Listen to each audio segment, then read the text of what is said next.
Gør det. Gør det. 4 bøger.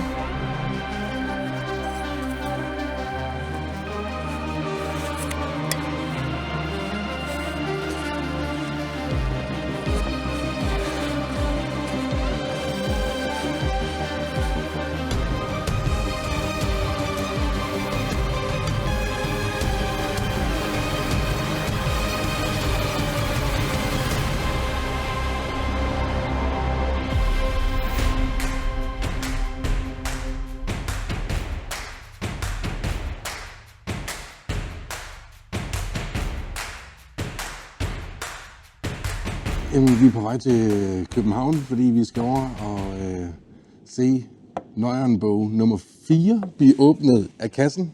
Så vi skal over på Alvilda forlaget, og derfor skal vi med en flyver. Jeg er ikke så vild med at flyve, så jeg er allerede sådan begyndt at bide negle. Men indtil videre det går godt. Gå lige igennem security. Det gjorde jeg ikke sidste gang, jeg var herude. Det var nok fordi, der havde jeg sådan et... der havde jeg en kranium med i tasken, så da den kørte... Altså plastik. Da det kørte igennem, scanneren, så kunne jeg bare se ham der... Securityen, han kigger på skærmen, kigger op på mig og siger, jeg skal snakke med dig. Så jeg sagde, det ved jeg godt. Kan vi? Det er da ikke os, det der. Nej. Hvornår skal vi flyve?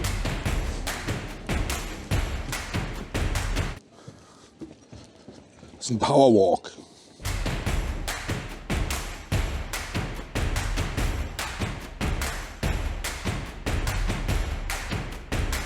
Lever. Altså sådan fra 1 til 10 i forhold til sådan 0, det er sådan almindelig, og 10 det er, nu skider jeg bukser med angst. Så jeg lige op i starten der ramte en 6'er, kan jeg mærke. Jeg tror ham der piloten var lidt sådan en rookie.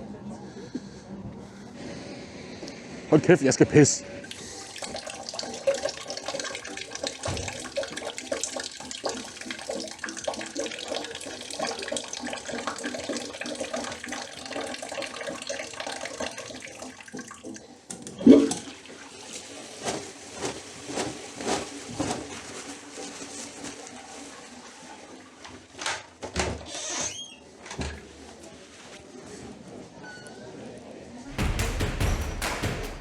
Nu er det ind til Alvilda, nu er det ind til Alvilda/Gyldendal og mødes med de andre.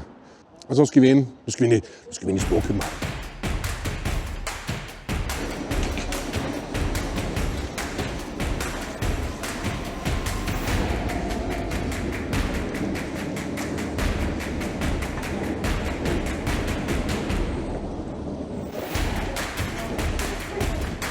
Kommer man bare ud af porten, mand, så er der bare...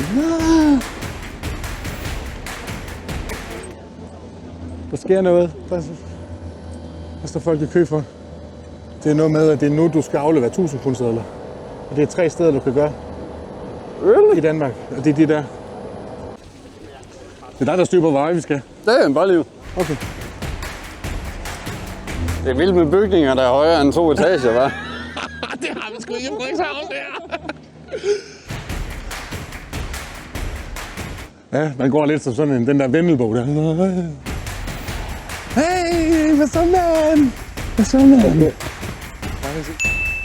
Lige måde. Jeg har en skatkiste med, men sådan det. Toodaloo. Hej. Velkommen. Tak. Det er dejligt at se jer. Lige måde. Nu står jeg i vejen. Værsgo. Hej Katrine. Godt at se dig. I lige måde. Vi er mega spændte, fordi at den der 4 der, den rumsterer. Det er en stor dag, vi har glædet os til at komme herind. Ja. Skal I bare se det? Lad os se. Den er Jeg der! har en kæmpe kasse til jer her. Ej, hvor er det fedt. Og jeg tænker, I skal få lov til at åbne. Du kan lige tage en saks der. Okay. Den er blevet sindssygt flot. Gør det.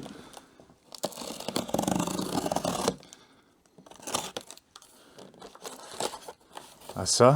3, 2, 1. Ej, hvor er det flot.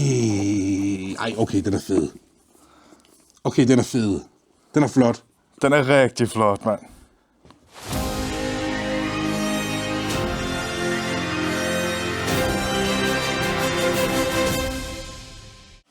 Ej, vi prøver lige at se.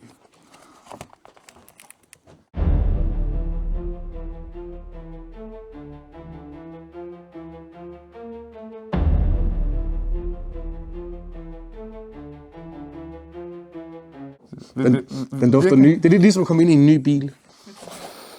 Synes du det? Bare ikke bil. Bare bog. Det er ligesom at komme ind i en ny bog.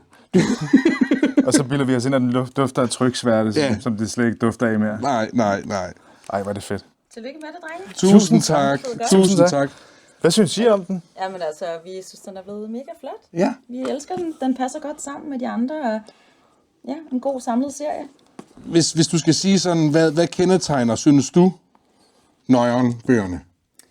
Jamen altså, jeg synes faktisk, der er flere ting, der kendetegner serien, og der er flere ting, der gør, at den skiller sig ud. Altså, det er jo den der kombination af, at du har både noget Danmarks historie, og du har noget humor, og du har noget gys. Og det smelter bare sindssygt godt sammen. Det hele, det passer godt sammen, og der er et dejligt flow i. Og man er godt underholdt hele vejen. Man er lidt bange, men man har det også lidt sjovt undervejs. Og man lærer også lidt om Danmarks historie, så det er sådan ret unikt. Lige nu, der sidder min datter i 5. klasse og læser den her med hele klassen. Ja. Så skoleren har også taget den til sig omkring, særligt på grund af det Danmarks historie, der ligesom bliver serveret på en nøjeren måde. Og der er også lavet undervisningsmateriale til, så vi lægger lidt op til, at det skal bruges i undervisningen også. Ja. Kan du ikke lige give hurtigt sådan run ned igennem 1, 2, 3? Hvad sker der? Der sker det, at Mikkel er kommet med på sommerferie med sine forældre, og han synes, det er nederen. Og han vil hellere have, det er nøjeren. Og han er stor fan af et spøgelsesjægerprogram, der hedder Paranoia. Så i etteren, der møder Mikkel tvillingerne Freja og Frej. Så sammen med hans hund Nana, så tager de ud på den første spøgelsesjagt, som er på Børlum Kloster. Alle spøgelser heri findes i virkeligheden. Dernæst så tog vi på Spøttrupborg. Og igen så havde vi en lang snak om, hvad spøgelser er der egentlig på Spøttrup, og hvilke historier kan vi bruge der, og hvordan kan vi bruge de historier til at fortælle noget Danmarks historie samtidig.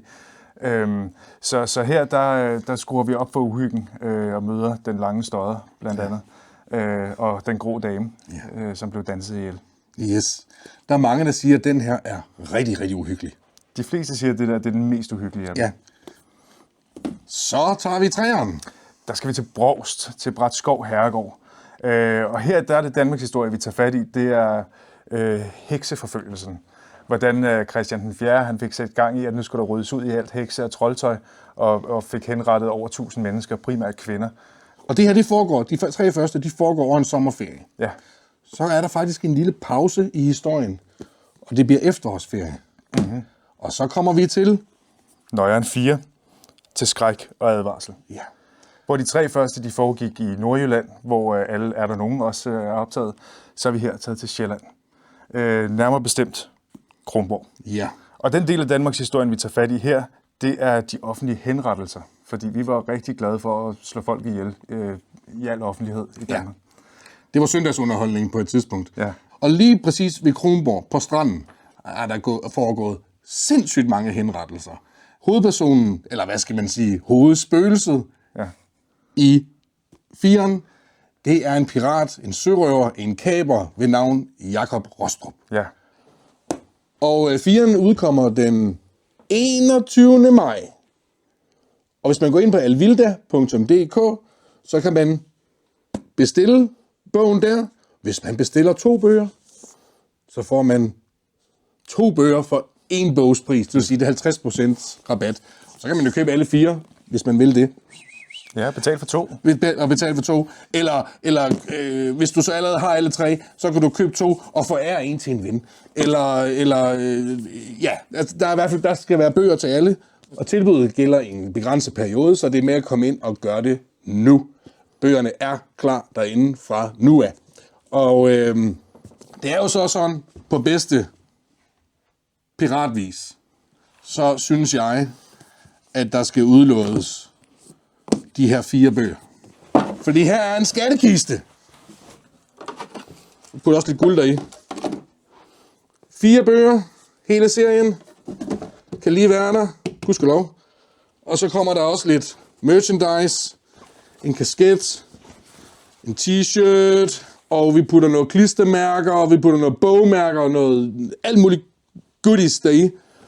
Og så tager Simon og jeg op til Kronborg. Tager vi op til Kronborg, Simon. Så skal vi op og finde det sted, hvor Jakob Rostrup, han blev henrettet. Og så graver vi kisten ned. Og så må vi se, hvem af jer derude, der kommer først og graver kisten op. På bedste piratvis. Sådan skal det være. Og der er ingen henrettelser for dem, Der er ingen henrettelser, og det er den, der kommer først. Og så vil jeg så også lige råde at til, hvis man finder og graver den op, så skriv lige i en kommentar under videoen her, om at skatten er fundet. Eller send en besked til mig, eller til LG. Vi er begge to på Instagram. Der er nogle adresser lige her, der. Så er skatten klar. Simon, er du klar til, at vi skal nordpå? Vi skal til Helsingør, vi skal til Kronborg.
Det skal være her, Simon. Man kan se Kronborg. Man er lige kommet ned op for havnen af. Graver du, eller gør jeg? Du graver. Jeg graver. Jeg filmer. Okay.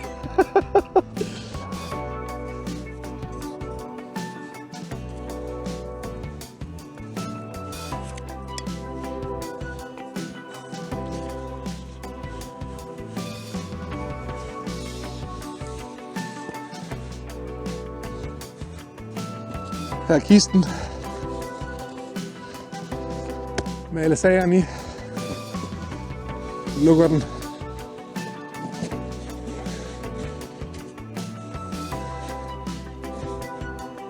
Så har vi begravet skatten med nøglenbøgerne. Hele serien indtil videre. Og vi har begravet den det selv samme sted som vores spøgelse, hovedpersonen, eller hvad skal man kalde det, i Nøgenbog 4, Jakob Rostrup, hvor han blev henrettet. Han blev henrettet lige her, sammen med hans besætning på piratskibet. Så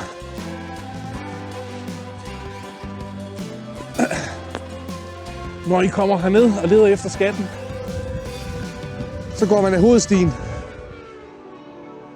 lige forbi havnen, ned ad stien lige med det samme. Og så er der nogle birketræer. Der er et birketræ der.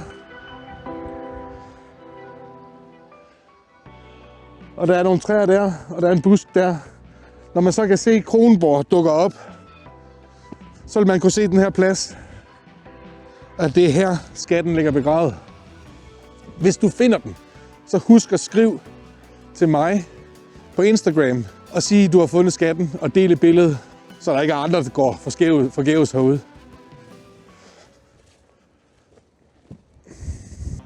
Hej, jeg hedder Mikkel Egelund.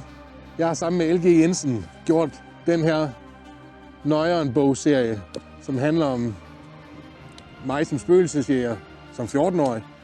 Og bog nummer 4 udkommer den 21. maj. Og den foregår her i Helsingør på stranden. Lige nord for Kronborg, som ligger lige derovre. Den handler om piraten Jakob Rostrup, som bliver henrettet her på stranden sammen med 27 af sine medpirater. I det samme kom der flere hestevogne ind på pladsen. De havde buer på ladet fyldt til bristepunktet med piraterne, der skulle straffes. Publikum råbte og skreg og begyndte at kaste med skrald og fordærvet mad imod piraterne, der nu stod med bøje hoveder og hænderne bundet med kæder. På tribunen stod en dommer i sort kappe og hvid paryk. I sine hænder havde han en skriftsrulle. Den unge konge fik et glas vin skænket af sin tjener. Han smilede og gav et nik til dommeren i den sorte kappe. Før kaptajn Jakob Rostrup frem for kongen, råbte dommeren. En høj herre iført blodrød kappe og sømandshat blev ført frem. Publikum begyndte at råbe grimme ting og spytte efter ham. Den ene soldat sparkede Jakob i knæhaserne, så han faldt på knæ. Hans sømandshat blev slået af ham med et nakkedrag. Man kunne se, at hans ansigt var forslået. Næsen var tydeligvis brækket. Tørt og størknet blod farvede hans hals og ansigt. Der blev igen blæst i trompeterne, da dommeren begyndte at læse dommen op. Jakob Rostrup, du og din besætning dømmes alle til døden for pirateri i kongens farvande. I har alle på nederdrægtigste vis forbrudt jer mod kongen og fædrelandet. Et angreb på kongens handelsflåde er det samme som et angreb på kongen selv. Ingen benådninger. Publikum jublede, og trompeterne gjaldede. Kong Christian grinede højt, klappede og skålede herefter med sit følge. Dommeren løftede sin højre hånd og fik publikum til at dæmpe sig igen. Du, Jakob Rostrup, skal sidst for bødlen. Du skal se hele din besætning en efter en miste livet, før du vil blive taget med glødende tænger og radbrækket fra foden og op. Derefter sættes du på hjul og stejle. Du vil ikke blive benådet med en hurtig død. Et gys gik igennem publikum. Hej, jeg hedder Lars Thiesgaard, og jeg tror simpelthen ikke, jeg tør at læse videre nu. Fordi nu bliver det simpelthen så ubehageligt og farligt, så jeg er nødt til at have en lille pause. Nå, jeg har fået den store fornøjelse at få lov at indtale denne her bog, Nøjeren, til skræk og advarsel. Det er den 4. bog i serien, som lydbog. Så den udkommer her samtidig med den trykte bog den 21. maj. Så du kan frit vælge, om du har lyst til at læse den, så får du alle de mange flotte tegninger med, vil jeg sige, eller om du vil lytte til historien i lydbogsversionen. Men uanset det ene eller det andet, så vil jeg sige, lyt eller læs, hvis du tør. Jeg gad godt gå med en metaldetektor her.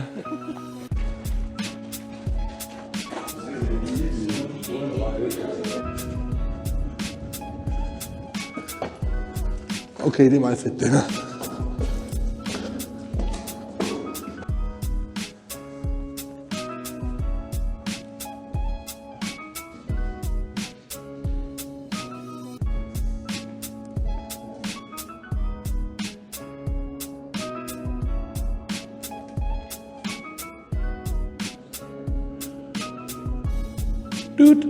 Dut. Jeg siger ikke, jeg er skuffet, men jeg troede, han var større. Ham der, har jeg godt kunne tage i et slagsmål.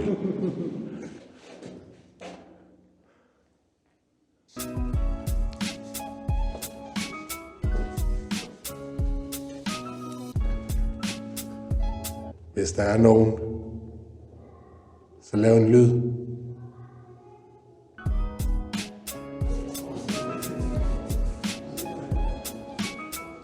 Velkommen til Hammerslag. I dag skal vi kigge på en gammel bygning,